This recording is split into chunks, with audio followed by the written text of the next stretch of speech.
Hello everyone. In this video, I am going to discuss part B of NIT Delhi Assistant Registrar exam. I have already uploaded part 1 or part A of exam on my channel. You can visit and have a look. Let me brief about the exam pattern first. NIT Delhi का जो assistant registrar का exam था उसमें part A था। एक second, हाँ, तो उसमें पार्ट ए था जिसको मैंने अपलोड किया है। ये क्वालिफाइंग नेचर का था। हमें क्वालिफाइंग मार्क्स नहीं दिए थे, पर ये बोला था कि ये क्वालिफाइंग नेचर है। इट मीन्स कि पहले इसका चेक करेंगे और अगर आंसर की चेक करेंगे और आपका अगर क्वालिफाई होता है एग्ज़ाम, तभी आपका पार्ट बी का जो आंसर शीट है उसको चेक किया जाएगा। जो पार्ट बी था वो डिस्क्रिप्टिव नेचर का था। ओके, इसमें जो क्वेश्चंस आए थे, नंबर ऑफ़ क्वेश्चन 6 थे। क्वेश्चन नंबर 1 जो था वो केस स्टडी था।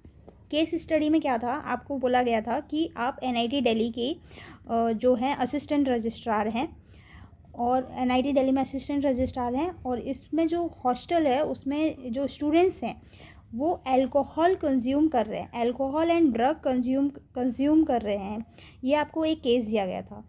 ठीक है, अब इसको मिटिगेट करने के लिए, इसको इस सिचुएशन से डील करने के लिए आप क्या एक्शंस लेंगे ये आपको बताना था। आप क्या एक्शंस ले सकते हैं या लेंगे। ये 5 मार्क्स का क्वेश्चन था। ठीक है, ये क्वेश्चन, इस क्वेश्चन नंबर 1 का ये फर्स्ट पार्ट था। सेकंड पार्ट में आपको एक ड्राफ्ट प्रिपेयर करना था जिसमें आपको बताना था कि आपने क्या एक्शंस लिए हैं या फिर डिपार्टमेंट ने क्या एक्शंस लिए हैं ऐसी सिचुएशन में, और इसको आपको फॉरवर्ड करना था डायरेक्टर को।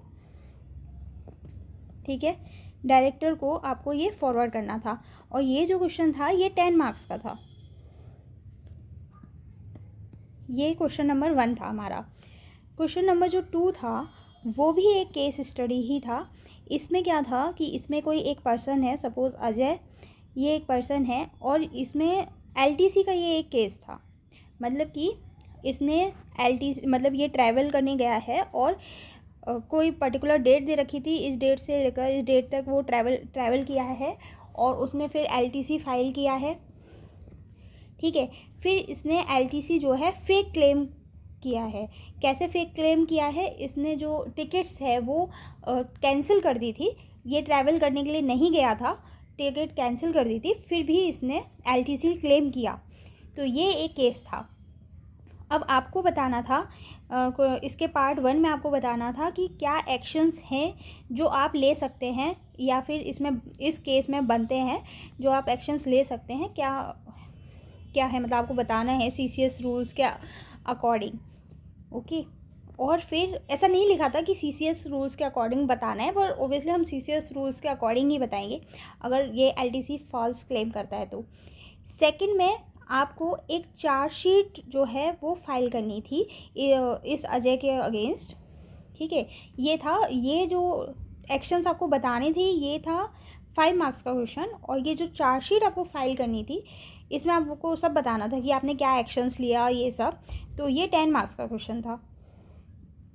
ठीक है, अब क्वेश्चन नंबर 3 पर हम आते हैं। क्वेश्चन नंबर 3 में था कि NIT दिल्ली में कोई फैकल्टी को, अगर किसी फैकल्टी को आपको वो करना है, क्या कहते हैं, NIT दिल्ली में आपको किसी फैकल्टी को रिक्रूट करना है, तो रिक्रूटमेंट का क्या प्रोसेस है वो प्रोसेस आपको लिखना था। ठीक है, ये प्रोसेस आपको लिखना था। ये भी 5 मार्क्स का ही क्वेश्चन था। फिर क्वेश्चन नंबर 4 है, उसमें ये था कि ये जो NIT दिल्ली है, इन्होंने डिसाइड किया है कि इन्हें 5 करोड़ का कोई इक्विपमेंट है उसको परचेज़ करना है किसी फॉरेन वेंडर से हमें इक्विपमेंट परचेज़ करना है, तो हमें बताना है कि इसका क्या प्रोसीजर है। ठीक है, ये भी 5 मार्क्स का क्वेश्चन था। ऐसे करके फिर क्वेश्चन नंबर 5 और 6 भी था, वो मुझे एग्जैक्ट नहीं याद है। 5 में जो क्वेश्चन था वो हमारा फाइनेंशियल रूल से था। ठीक है, इतना मुझे याद है, पर एग्जैक्ट क्वेश्चन मुझे नहीं याद है। तो ये हमारे 6 क्वेश्चन थे। 6 क्वेश्चन का मुझे बिल्कुल भी आइडिया नहीं है। तो ये हमारा क्वेश्चन पेपर था पार्ट बी का।